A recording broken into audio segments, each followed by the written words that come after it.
Good morning and welcome to Holy Trinity. My name is Tim Weisman and I serve as pastor of this congregation. And please know whether you've been here 1,000 times or today just happens to be your first time in this church, whether in person or online, there will always be a place for you here. And as a brief programming note, last month I began a summer sermon series in which I've been taking questions received from members and friends of Holy Trinity and using those questions as starting points for my sermons. And today is the last one, which means summer is officially over. But hey, at least the choir comes back next week, right? So without further ado, let's bring this series to a close. So the thing about my favorite neighborhood to take a stroll in Manhattan, other than our beloved Upper West Side, is that it seems like nobody can actually agree on where it is.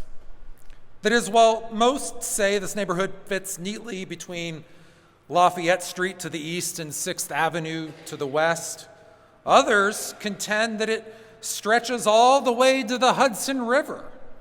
And while its most dyed-in-the-wool residents zealously argue that their neighborhood comprises just 4 blocks between Broadway and West Broadway, let's not even get into the southern limit. In fact, it seems like the only thing about this neighborhood about which we can all actually agree is that it's located south of Houston. And this is an easy one because this particular neighborhood is nicknamed Soho. Now, the reason Soho is one of my favorite neighborhoods to take a stroll in Manhattan is all the old buildings with the cast iron facades.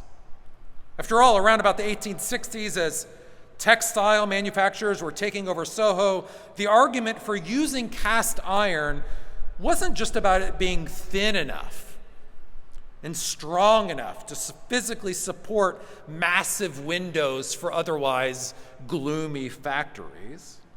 But all you got to do is take one step onto Broadway to notice that all the buildings with the cast iron facades look like they were yanked right out of the Italian Renaissance.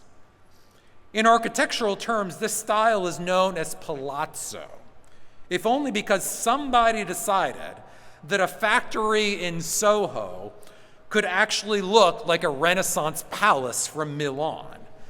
But more to the point, somebody decided that these buildings ought not merely be functional, but beautiful. And even if nobody can actually agree where it is, it turns out that Soho still has the largest concentration of cast iron architecture in the world. Now, that almost wasn't the case.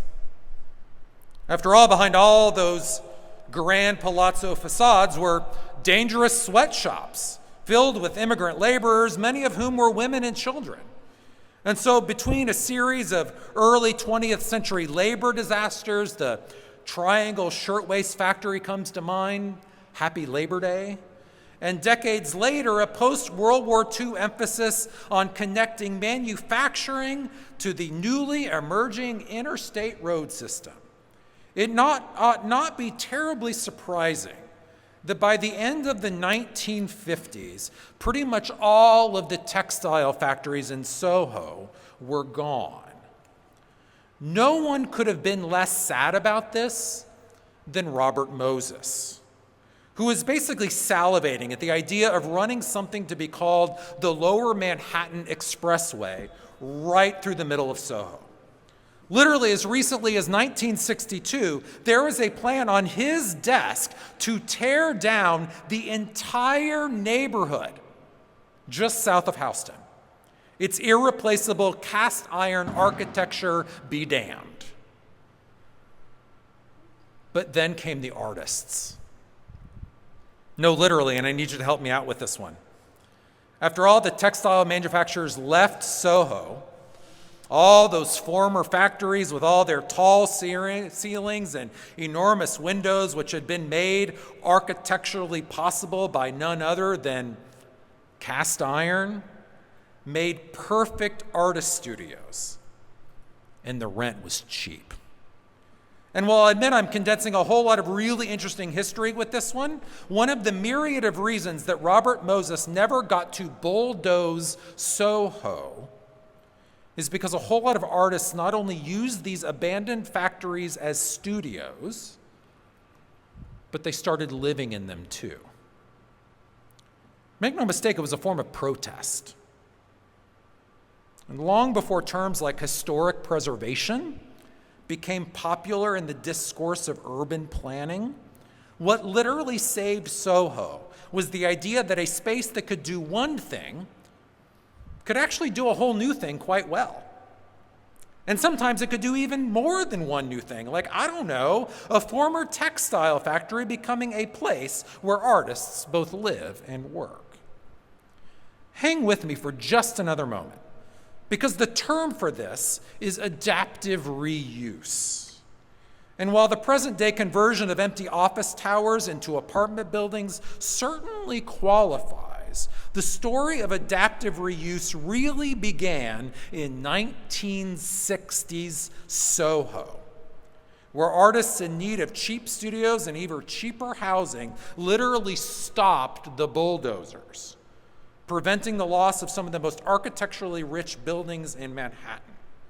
And so it ought not be surprising how quickly adaptive reuse spread as a way to save all kinds of buildings, from factories to historic schools, railroad stations, prisons, and yes, even churches.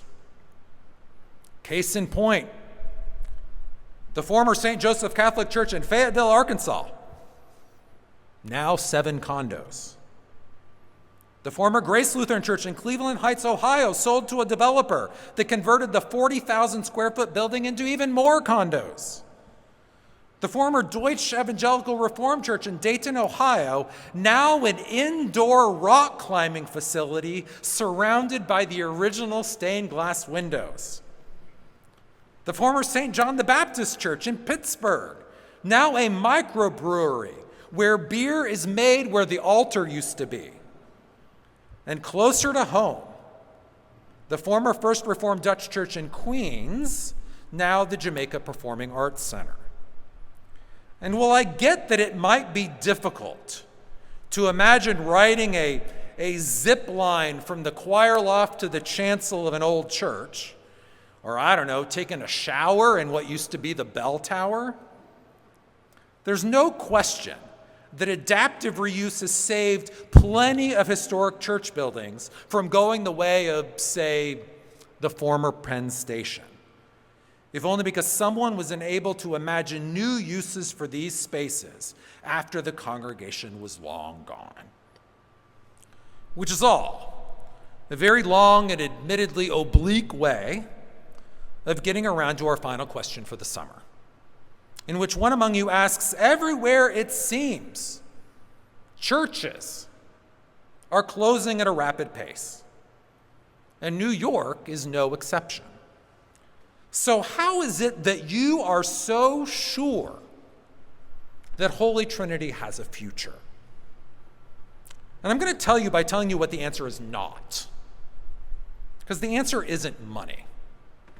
Believe you me, I know of one church that had a $10 million endowment, that's way more than we have, that ended up closing, if only because they didn't have a pastor, if only because they couldn't stop fighting long enough to actually call one. Oops.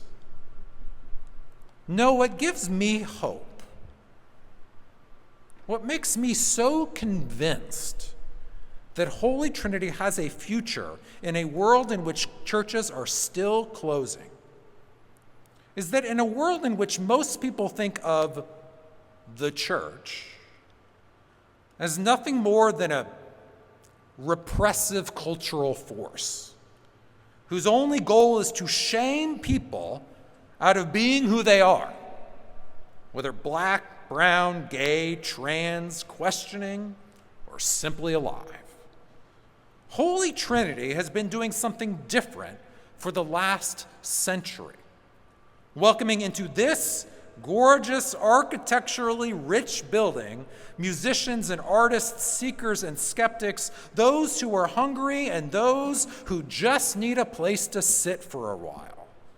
Not to shame them, not to fix them or squeeze them into becoming someone whom they are not, but to embody for them one particular aspect of the good news, what the author of the book of Hebrews calls philoxenia, that is friendship with strangers. Although the very best way to render that word into the English language is simply hospitality. And not just polite hospitality. You know, the kind in which someone hands you a bulletin at the door and warns you not to sit in Aunt Edna's favorite pew.